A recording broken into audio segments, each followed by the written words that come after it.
Alright everyone, now we have to talk about RFK Jr.'s proposal to slowly, gradually make the U.S. currency, the U.S. dollar, backed by other things. So he's talking about a slew of cryptocurrency, gold, and silver. And caveat to this, I'm only seeing one actual source for this particular article, link in the description, archived of course.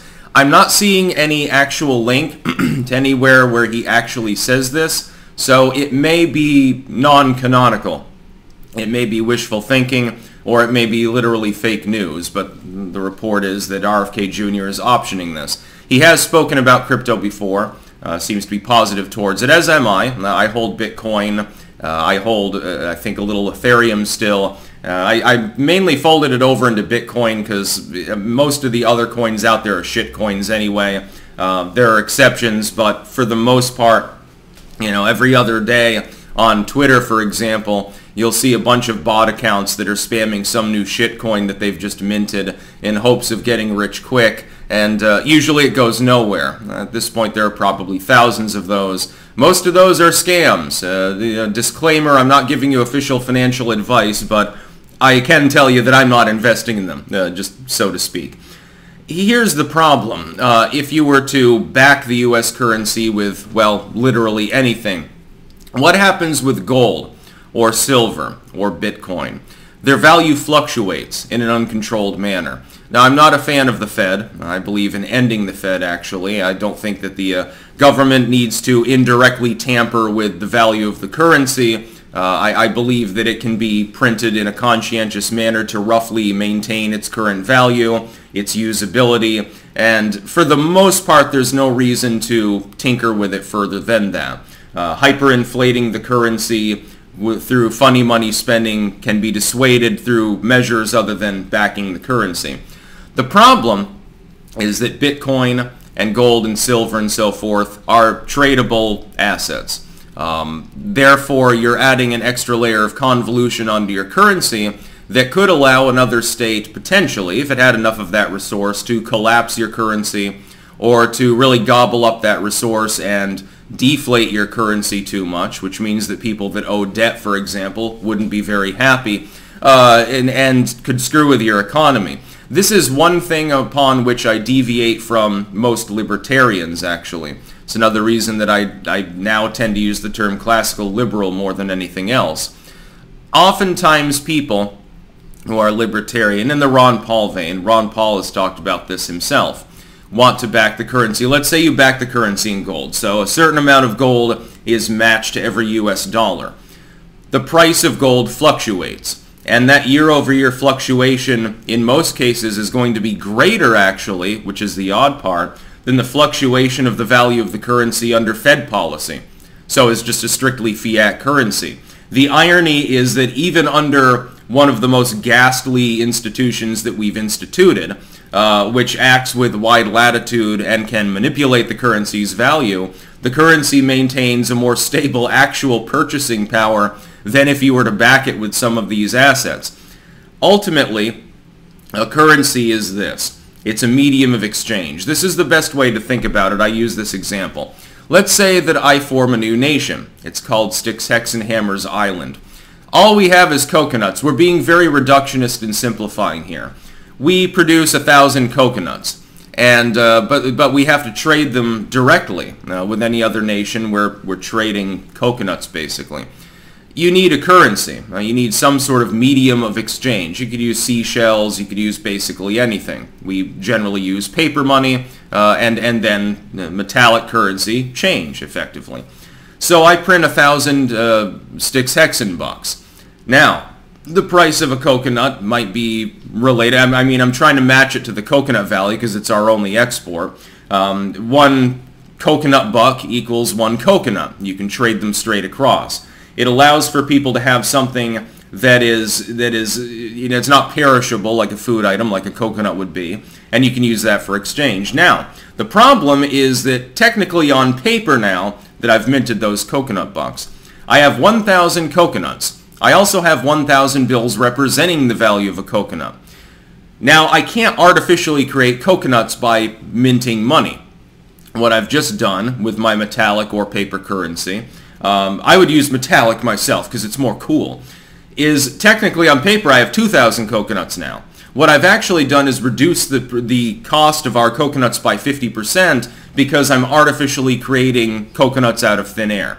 But they're not represented by actual coconuts, they're represented by whatever currency I'm using. Now, you can fix for this and develop enough currency so that people can internally and externally trade in our coconuts, and it will reduce the value. Technically, it inflates the value of the coconut, etc., etc.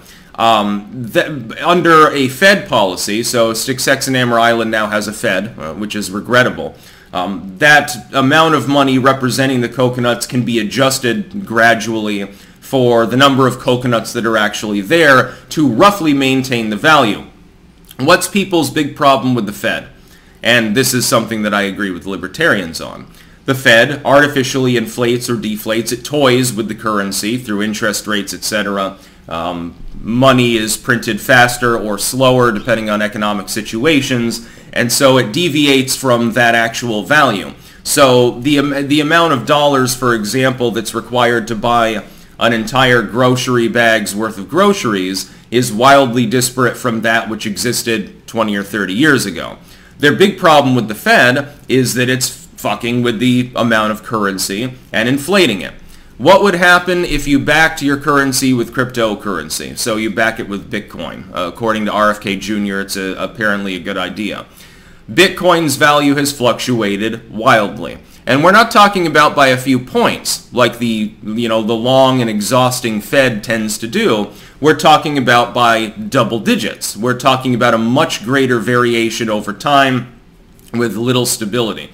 That's because Bitcoin is something that's also used as an investment, which if you're smart, you're not investing in currency. You might be playing off one currency against another. Again, disclaimer, not financial advice. Most people would invest it in other things, represented by currency, so bonds or whatever, a stock market, portfolio or something like that, a mutual fund. If you were to back the currency in any way by crypto, and he's talking about, I guess, graduating it in at 1% of the currency at first, and then Bitcoin skyrockets, okay, well now the currency is worth a lot more. It's going to be harder to trade with that currency. It's actually, ironically, your currency can be worth too much. It could become problematic. Or it could deflate. Or it could inflate. Bitcoin's price could drop catastrophically, and then all of a sudden your currency is massively devalued. Again, for a person who has a decent income and a lot of debt, that's a great situation. It's not necessarily the greatest situation for many other people. Your goal is to maintain the stability of the currency through whatever means you have to do so.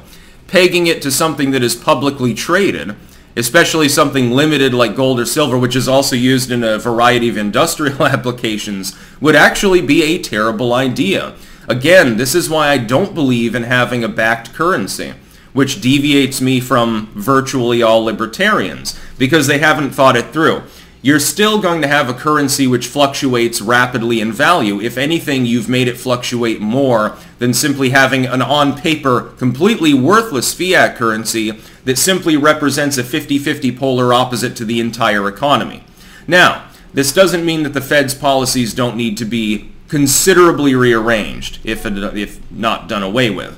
There's not necessarily any reason why the government's own function can't balance the currency by simply printing over time in accordance with the growth of the population and the economy to keep the currency from rapidly deflating. You don't necessarily even need the Fed to oversee this operation.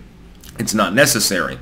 But what you would be doing is exposing the economy to even more grave risk. Ironically, it would be worse than the Fed in the end if you were to back the currency with crypto. Something that's that volatile, at least potentially. It can be a good investment. Again, I hold Bitcoin. I'm positive about crypto. I'm not selling it off at all. I have no problem with Bitcoin or the non-shitcoin side of crypto, I should say. But backing the currency with it would be potentially a disaster. Another country would literally be able to rig up a huge army of servers, massively create more Bitcoin, and devalue your currency by 20-30% over a weekend or something like that, and it could be disastrous because then all of a sudden you've effectively had your economy parasitized. That's about all. Peace out.